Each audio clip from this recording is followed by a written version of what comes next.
नमस्कार, बुलेटिन में आप सभी का स्वागत है। मैं हूं आपके साथ सृष्टि शुक्ला। खबरों से पहले नजर डालते हैं इस वक्त की सुर्खियों में।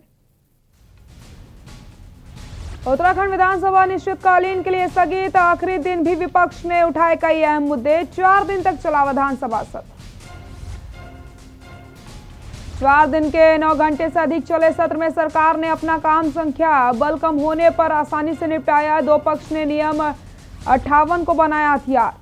सत्र के दौरान एक बार फिर से सरकार के संकट मोचक बने संसदीय कार्य मंत्री मदन कौशिक, लेकिन निवेशक अधिकार हनन के मामले में उन्हें किया परेशान।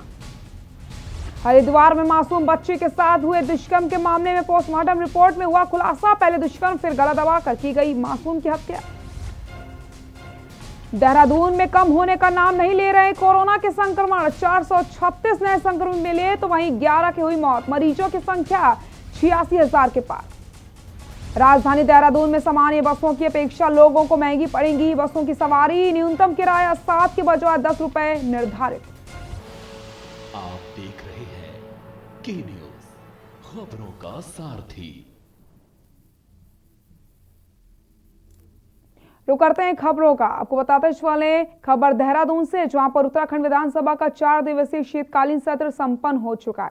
सत्र अनिश्चितकाल के लिए स्थगित कर दिया गया है। शीतकालीन सत्र ने अनुपूरक बजट सहित 7 विधेयक पास हुए। विधानसभा अध्यक्ष प्रेमचंद अग्रवाल ने 4 दिनों तक चले सत्र के कामकाज की जानकारी देते हुए बताया कि 4 दिनों का सत्र काफी कामकाजी रहा। कोरोना महामारी के बीच सभी विधेयकों में नियमों का पालन हुआ है। सत्र कुल 19 घंटे 10 मिनट तक चला, जिसमें अनुपूरक बजट पास कराए जाने के साथ ही कुल 485 सवाल उठाए गए, जिसका सरकार ने जवाब दिया। आपको बताते चले, सदन की कार्यवाही 21 दिसंबर से शुरू हुई थी। सदन की कार्यवाही 3 दिनों के लिए तय की गई, लेकिन विपक्ष की मांग के बाद सदन की कार्यवाही को 1 दिन के लिए और बढ़ाया गया, जिसमें विपक्ष की ओर से जनहित से जुड़े मुद्दे उठाए गए।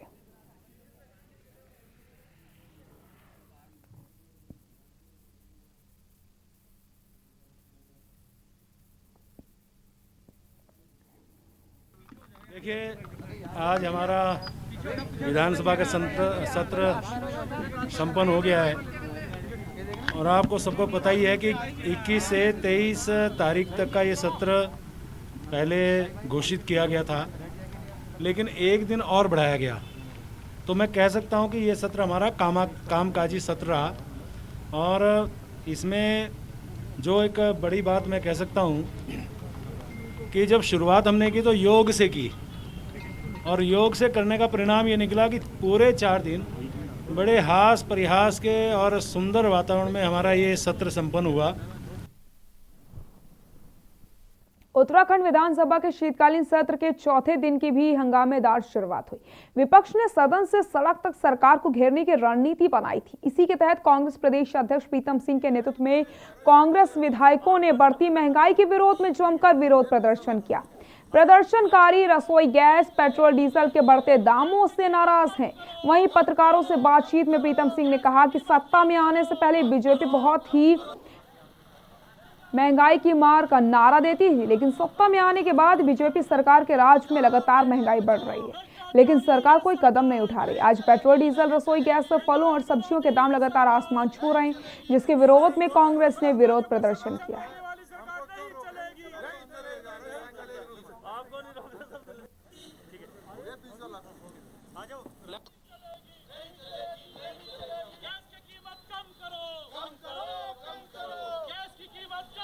चाहता हूं कि आज कांग्रेस सदन के अंदर महंगाई के विषय को उठाने का काम करे और साथ ही साथ इस प्रदेश के अंदर महिलाएं सुरक्षित नहीं। बेटी बचाओ बेटी पढ़ाओ का नारा जरूर दिया गया, लेकिन उसके विपरीत सरकार आचरण कर रही है। महंगाई के परिप्रेक्ष्य में मैं कहना चाहता हूं कि जिस गैस के सिलेंडर को हम 400 पर छोड़ के गए थे, आज वो गैस का सिलेंडर 900 रुपये में आम जन को मिल रहा है। लेकिन संसदीय कार्य मंत्री तो कह देंगे कि नहीं, गैस का सिलेंडर जो है सस्ता है, पेट्रोल डीजल के दाम आसमान छू रहे हैं। गरीब आदमी जब बाजार जाता है तो ना तो वो दाल खरीद सकता, ना सब्जी खरीद सकता है। एक तो वो कोरोना की महामारी से ग्रसित है और ऊपर से जो है महंगाई की मार उस पर पड़ रही है। एक प्याज था उस प्याज को भी जो है गरीब आदमी के हाथ से छीनने का काम सत्ता में बैठे हुए लोगों ने किया। इसलिए आज हम कांग्रेस के लोग सांकेतिक रूप से सदन के बाहर और इस विषय को सदन के अंदर भी उठाने का काम करें। कोरोना महामारी के प्रति आम जनमानस को जागरूक करने के लिए फिट इंडिया मूवमेंट के तहत क्रीड़ा विभाग कुमाऊं विश्वविद्यालय नैनीताल के तत्वाधान में पीएसी 46वीं वाहिनी गेट रुद्रपुर से संजय वन तक 30 kilometre fit India movement cycling track व कोरोना जागरूकता अभियान रैली निकाली गई। रैली का शुभारंभ कृषि एवं उद्यान मंत्री सुबोध उनियाल ने किया। दम है तो आओ, साइकिल चलाओ, इम्यूनिटी सिस्टम बढ़ाओ, पर्यावरण बचाओ और कोरोना को भगाओ नारे लगाए गए। लगाते हुए हरी झंडी दिखाकर रवाना किया गया। मंत्री सुबोध उनियाल ने कहा कि कोरोना महामारी से सुरक्षा के बारे में आम जनता को शिक्षित करने और स्वयं को फिट रखने के मुख्य उद्देश्य से कोरोना के खिलाफ युद्ध जीतने के लिए कुमाऊं विश्वविद्यालय नैनीताल के नेतृत्व में fit India movement cycling track व कोरोना जागरूकता अभियान शुरू किया गया, जिसके तहत सभी ट्रैकर्स के द्वारा लोगों को जागरूक किया जा रहा है और कहा जा रहा है कि इस अभियान से जुड़े सभी सदस्य व खिलाड़ीगण लोगों को कोरोना वायरस के संक्रमण के बढ़ते प्रकोप को रोकने का संदेश दे रहे हैं। इस क्रम में उन्होंने रोचक स्लोगन का इस्तेमाल करना शुरू किया जो साइकिलों पर भी लगाए गए हैं।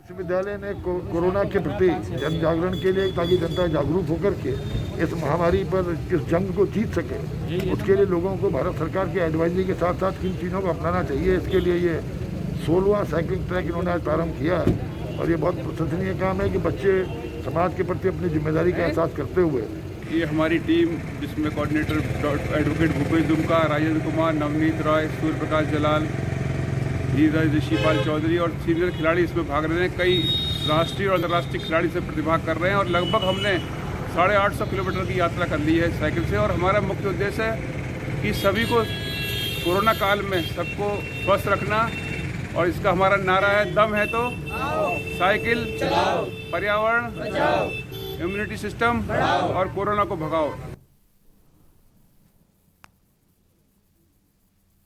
कृषि कानून के विरोध में चल रहे किसानों के प्रदर्शन में किसानों ने 25 दिसंबर को दिल्ली कूच का ऐलान किया, जिसको लेकर के उधम सिंह नगर जिले में भी पुलिस प्रशासन द्वारा तैयारियां की जा रही, जिसमें किसानों को दिल्ली जाने से रोका जाएगा। पुलिस प्रशासन द्वारा काफी संख्या में पुलिस फोर्स ड्यूटी लगाई गई है, जो पुलिस फोर्स बॉर्डर पर तैनात रहेगी और किसानों को उधम सिंह नगर जिले से बाहर जाने के लिए रोक पाएगी। उधम सिंह नगर जिले के एसएसपी दलीप कुंवर ने बताया कि उधम सिंह नगर जिले में 7 कंपनी पीएसी, जिसमें 3 कंपनी जिले की है, जबकि 4 कंपनी पीएसी अन्य जनपद से मंगाई गई है। इसके अलावा 550 पुलिस कांस्टेबलों को तैनात किया गया। ये सभी पुलिस फोर्स उत्तर प्रदेश उत्तराखंड की सीमा पर तैनात रहेंगे और किसानों को दिल्ली जाने से रोक पाएंगे।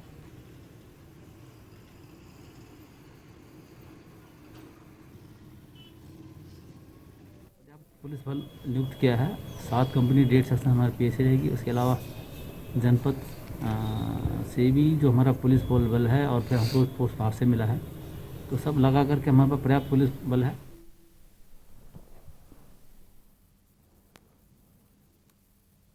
देहरादून में आम आदमी पार्टी ने प्रेस वार्ता करके किसानों का समर्थन किया। इस दौरान आपने किसानों के साथ जो हो रहे व्यवहार पर अपनी प्रतिक्रिया देते हुए भाजपा सरकार पर इल्जाम लगाया। आम आदमी पार्टी का कहना है कि किसान जो अन्नदाता है उसको भाजपा सरकार ने गाली दी है, जिसको आम आदमी पार्टी बर्दाश्त नहीं करेगी। वहीं मीडिया से बातचीत के दौरान प्रदेश उपाध्यक्ष रजिया बैग का कहना था कि आम आदमी पार्टी किसानों के साथ खड़ी है।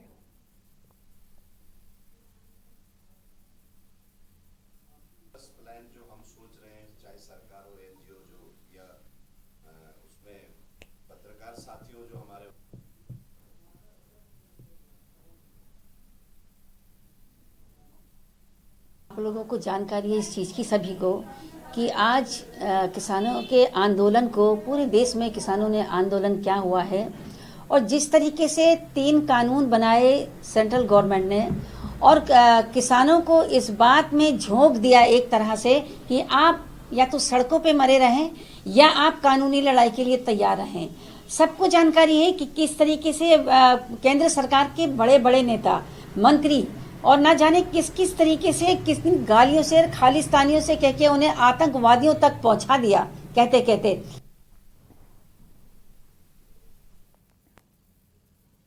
खबर बेरीनाग से, जहां पर गंगोली हाट नगर में लगातार कोरोना पॉजिटिव मिलने के कारण 2 दिनों के गंगोली हाट में लॉकडाउन लगा दिया गया है। गंगोली हाट बाजार पूरी तरीके से 2 दिन के लिए बंद है। सरकारी कार्यालय भी बंद रहेंगे, साथ ही साथ पूरे क्षेत्र में सन्नाटा पसरा है। स्वास्थ्य विभाग की अलग अलग टीमों के द्वारा सैंपलिंग की जा रही है। गंगोली हाट क्षेत्र में पिछले 1 सप्ताह के भीतर 200 से अधिक कोरोना के मामले सामने आए। लॉकडाउन के नियमों का पालन कराने के लिए पुलिस और प्रशासन की टीम लगातार क्षेत्र में तैनात रही। वहीं एसडीएम बीएस पूनिया ने लोगों से कोरोना के प्रति जागरूक रहने और लॉकडाउन के नियमों का पालन करने की अपील करी। प्रभारी चिकित्सा अधिकारी डॉक्टर पवन करकी ने लोगों से मास्क और सामाजिक दूरी का पालन करते हुए कोरोना के लक्षण मिलने पर कोरोना टेस्ट कराने की अपील करी। गंगोली हाट क्षेत्र में कोरोना संक्रमण बहुत तेजी से फैल रहा है। इसके बचाव के लिए हम सबको खुद जागरूक होना पड़ेगा। मास्क का प्रयोग अनिवार्य रूप से करना होगा तथा सोशल डिस्टेंसिंग का विशेष ध्यान रखना होगा।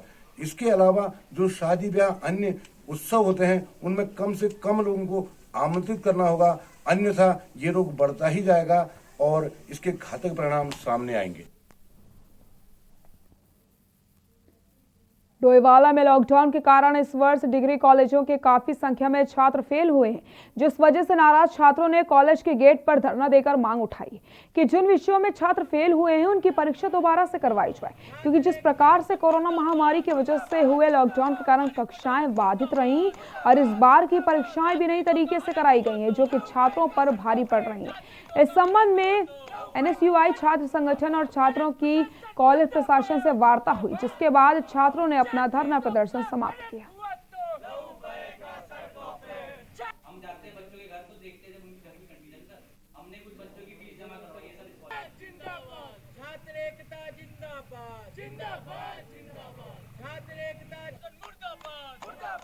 हम स्ट्राइक पे इसलिए बैठे हैं, हमारा 5th सेमेस्टर लग गया है और हमारा 3rd सेमेस्टर का अभी तक रिजल्ट नहीं आया है। 1 साल हो गया, हम रोज मांग करते हैं कि हमारा रिजल्ट आए। एडमिशन शुरू हो गए, जब तक हमारा रिजल्ट नहीं आएगा तब तक हम एडमिशन नहीं ले सकते। और मामला यही है कि अगर जो मैंने एडमिशन ले लिया और हमारी बैक आई तो हमारा रजिस्ट्रेशन रद्द हो जाएगा और हमारा एडमिशन भी खत्म हो जाएगा।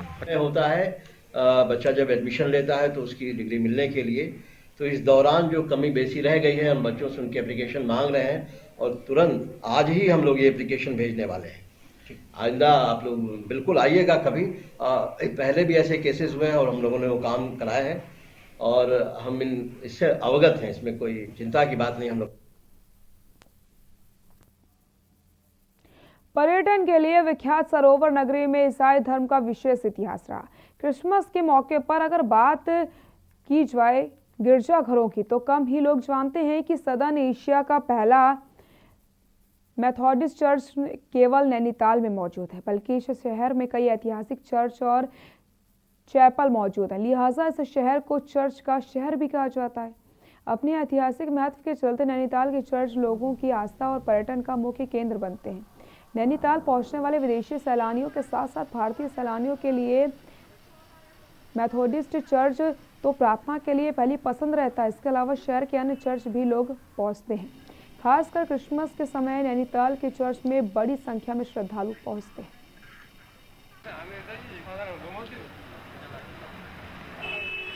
यही लग रहा है।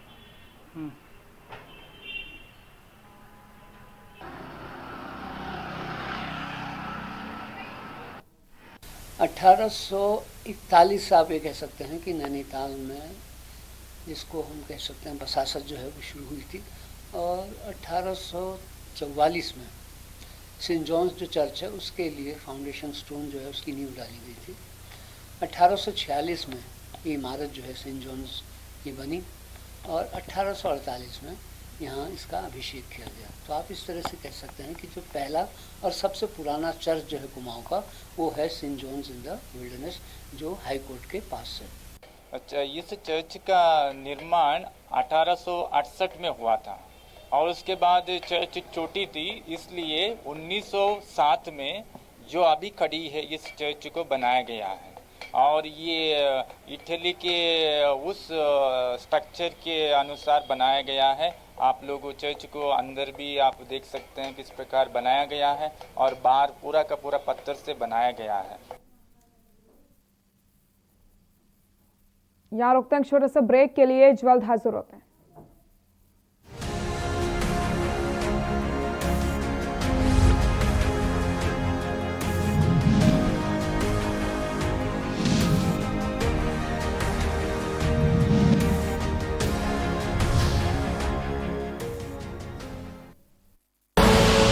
आप देख रहे हैं के न्यूज, खबरों का सारथी।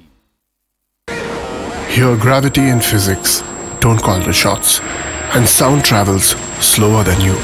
This is a different kind of place. That's why we're looking for different kind of people, for whom excellence is not a job, but a way of being, be it in the sky or on the ground. We are looking for an invincible team of invincible people. People who are a cut above. Join the Indian Air Force to be a cut above.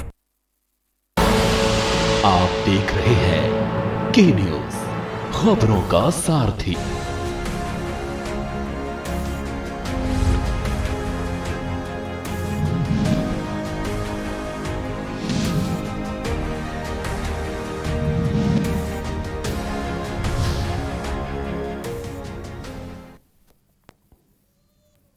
Break के बाद एक बार फिर से आप सभी का स्वागत है। उत्तराखंड हाई कोर्ट ने गुरुराम सराय मेडिकल कॉलेज द्वारा बिना एनएचबी गढ़वाल विश्वविद्यालय की अनुमति के 30 छात्रों को 2017-18 में मेडिकल की पढ़ाई हेतु एडमिशन दिए जाने के मामले पर सुनवाई करते हुए गुरुराम सराय मेडिकल कॉलेज पर 5 लाख रुपए का जुर्माना लगाते हुए इस राशि को एचएनबी विश्वविद्यालय को देने के निर्देश दिए। साथ ही साथ विश्वविद्यालय को निर्देश दिए हैं कि छात्रों की पढ़ाई प्रभावित न हो पाए। मामले की सुनवाई न्यायमूर्ति मनोज कुमार तिवारी की एकल पीठ में हुई है।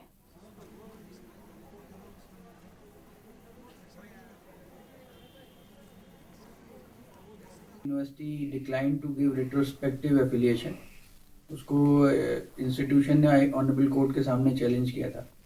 हमने कोर्ट के सामने वो रखा है कि इन्होंने कभी हमारे यहाँ प्रॉपरली अप्लाई नहीं किया एफिलिएशन के लिए, और जो भी एडमिशन दिए गए थे वो इलीगल थे। तो कोर्ट ने इंस्टीट्यूट के ऊपर 5 लाख रुपए कॉस्ट लगाई है, और which will be paid to the Garhwal university. और बाकी जिससे कि स्टूडेंट्स का इंटरेस्ट हार्म ना हो, तो हमको एक डायरेक्शन दी गई है आज कि हम उनका रिमेनिंग कोर्स पूरा करवाएं। रुद्रप्रयाग वन क्षेत्र प्रभाग के अंतर्गत आने वाले पर्यटक स्थल दुगलविट्टा, पंगेर, मक्कू बैंड, गनिया टोक आदि के आरक्षित वन पंचायत क्षेत्र में हुए अतिक्रमण को हटाने की कार्रवाई वन विभाग ने कर दी है। विगत 2 दिन पूर्व विभाग ने 3 लोगों द्वारा वन विभाग की भूमि पर अतिक्रमण करके बनाए गए ढाबों को ध्वस्त किया। आपको बताते चले, ये ढाबे वन विभाग के आरक्षित भूमि पर कब्जा करके कुंड चोपता हाईवे किनारे बनाए गए थे।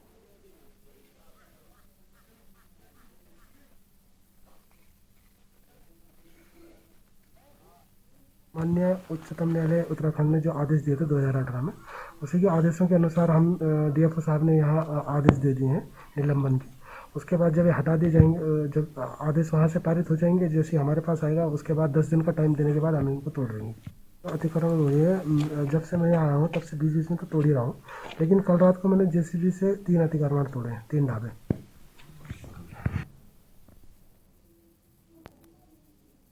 लक्ष्यर गांव निवासी एक विवाहिता को कम दहेज लाने के आरोप में लगा ससुराल वालों ने मारपीट करके घर से निकाल दिया।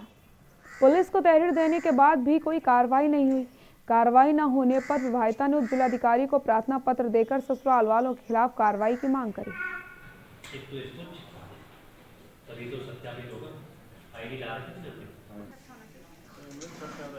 देखिए, उनके द्वारा कल शिकायती प्रार्थना पत्र दिया गया था कि सिंस 4 मंथ पहले उनकी मैरिज हुई थी यहाँ पे खड़िंजा में, और बट परिवार के द्वारा उनको कुछ चीज़ों को लेकर जो डिमांड की जा रही है उसके क्रम में उनसे मारपीट की गई है और घर से निकाल दिया गया है। तो विषय में एक तो एसओएचओ से वार्ता भी की गई है कि इमीडिएटली उसको देखें, और राइटिंग में भी ऑर्डर भेज दिए गए हैं।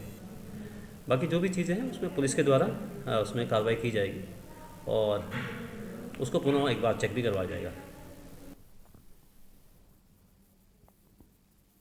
खबर रानीखेत से, जहां पर रानीखेत के खिखोली गांव में 40 साल पुरानी चमनपुरी कारचुली मोटर मार्ग का निर्माण कार्य शुरू होने के बाद ग्रामीणों में खुशी का माहौल है। ग्रामीणों का कहना है कि उनके द्वारा 40 सालों से कोशिश करने के बाद रानीखेत विधायक व उपनेता प्रतिपक्ष करण महारा ने ये सड़क स्वीकृति करवाई, जिससे ग्रामीण काफी खुश हैं। गांव के बुजुर्ग रामलाल ने बताया कि जिस सड़क के लिए 40 साल से प्रयास कर रहे थे वह आज पूरी हो रही है।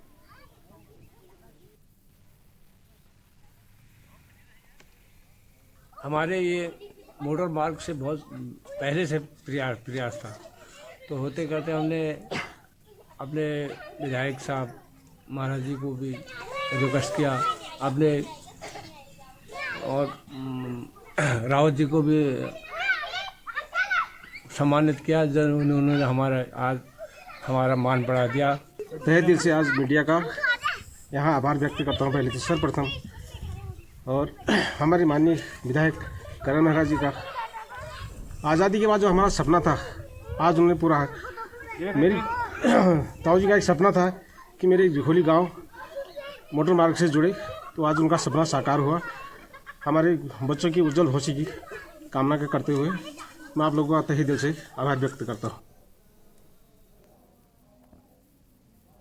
खबर रुद्रप्रयाग से, जहां पर मिनी स्विट्जरलैंड चोपता और दुगलबेट्टा में तीर्थाटन व पर्यटन को बढ़ावा देने और स्थानीय युवाओं को पर्यटन व्यवसाय से जोड़ने के उद्देश्य से जिलाधिकारी रुद्रप्रयाग मनोज गोयल और केदारनाथ वन जीव प्रभाग डीएफओ अमित कंवर ने स्थानीय व्यापारियों, युवाओं व जनप्रतिनिधियों से सुझाव मांगे और संबंधित विभागीय अधिकारियों को समस्याओं के निराकरण के निर्देश दिए। इस दौरान स्थानीय व्यापारियों और जनप्रतिनिधियों ने तुंगनाथ घाटी में फैली समस्याओं के निराकरण की मांग करी, जिस पर जिलाधिकारी ने उन्हें आश्वासन दिया कि तुंगनाथ घाटी में फैली हर समस्या का निराकरण आपसी सामंजस्य से किया जाएगा।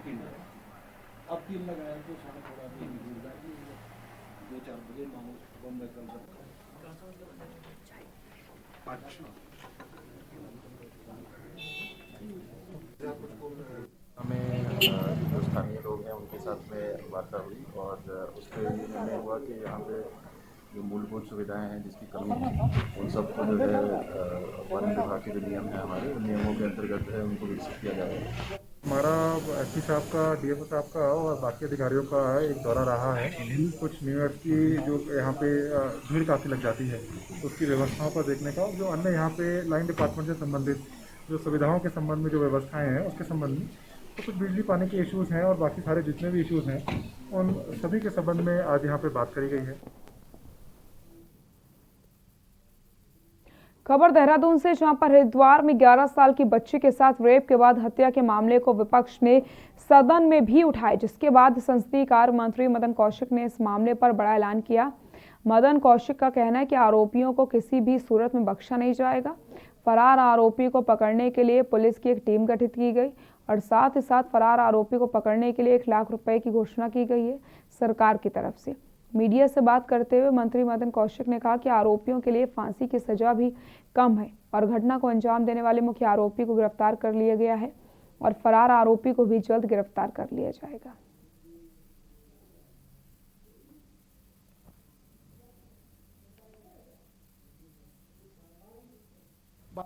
एक महत्वपूर्ण इशू हरिद्वार से जो हमारी एक वो बालिका थी, नाबालिग बच्ची, उसके अपहरण के बाद और जिस प्रकार उसकी जघन्य हत्या हुई उससे संबंधित विषय आया और सरकार ने उसमें एक महत्वपूर्ण निर्णय लिया है।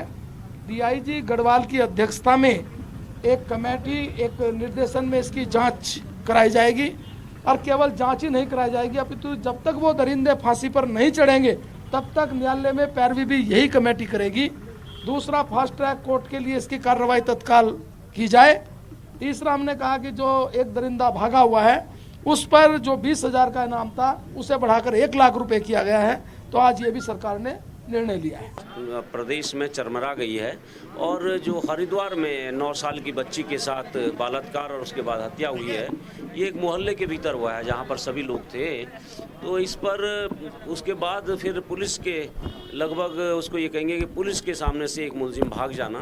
तो हरिद्वार के लोगों का आरोप है कि वो मुलजिम काफ़ी ताकतवर प्रॉपर्टी डीलर है और उस पर कुछ राजनीतिक लोगों का उसको संरक्षण है, इसीलिए वो भाग गया और वो अभी तक 4 दिन, आज घटना के 4 दिन पूरे हो गए हैं और अभी तक गिरफ्तार नहीं हो पाए। बुलेटिन में फिलहाल के लिए इतना ही। देखते रहिए के न्यूज़ इंडिया। नमस्कार।